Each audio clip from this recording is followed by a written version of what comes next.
আসসালামু আলাইকুম সম্মানিত ভিউয়ার্স, আজকে আমি দেখাবো brother বারটেক machine model number KE430SS05 এই মডেলের কিভাবে মেশিন স্পিড ভিতর থেকে লক এবং আনলক করা যায়।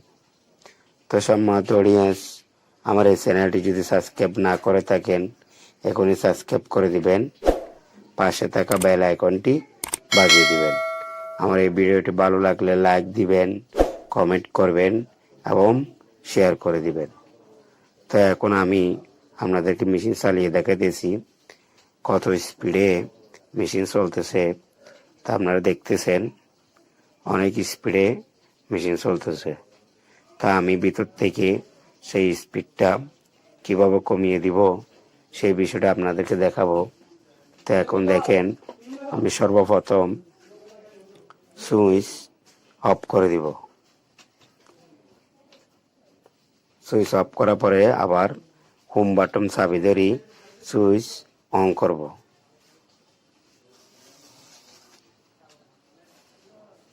সুইচ অন করার পরে আপনারা দেখতেছেন ডিসপ্লে মেমোরি সুইং এখানে ক্লিক করব। ক্লিক করার পরে আমি এখানে ছোট ছোট যে লেখাগুলো আছে এখানে ফ্লাশ করি 170-এ যাব। 170-এ যাওয়ার পরে যে জিনিসটা হবে এটা মেশিন স্পিড। তো সম্মত অডিয়েন্স, এটা কিন্তু উল্টা, আমার কমলে বাড়বে আবার বাড়লে কমবে। তো আমি সর্বপ্রথম প্রথম স্পিডে ছিল, এখন আমি স্পিডটা ভিতর থেকে কমাবো। এখানে 2000 করে দিলাম। 2000 করার পরে ওকে দিয়ে এন্টার দিয়ে হোম বাটন দিয়ে বাহির হয়ে গেলাম। তো এখন আবার মেশিন চালিয়ে দেখাবো স্পিডটা কিভাবে কমিয়ে গেছে। এখন স্লোভাবে মেশিন চলতেছে, আপনারা নিজেরা দেখতেছেন। প্রথমে যে স্পিডে মেশিন চলছিল এখন সেই স্পিড চলতেছে না। তো আমি উপরে চাইলে এখানে কমাইতে পারবো, বাড়াইতে পারবো, কিন্তু ভিতর থেকে যে লক করা ওটা খোলা ছাড়া আর বাড়বে না। নর্মালভাবে মেশিন চলতেছে, স্পিড অনেক কমে মেশিন চলতেছে এখন, আপনারা নিজেরা দেখতেছেন। তো এখন আমি আপনাদেরকে আবার দেখাবো কিভাবে স্পিডটা বাড়াই, সেই জিনিসটা আমি আবার দেখাবো আপনাদেরকে।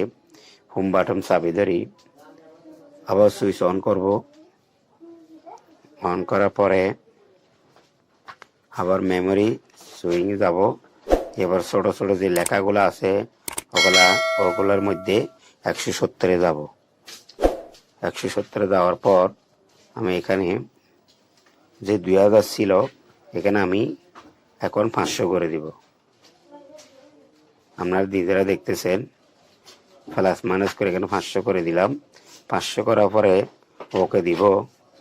ওকে দেওয়ার পরে ইন্টার দিব। ইন্টার দিয়ে 500 করে দিলাম। এরপরে ইন্টার দিছি।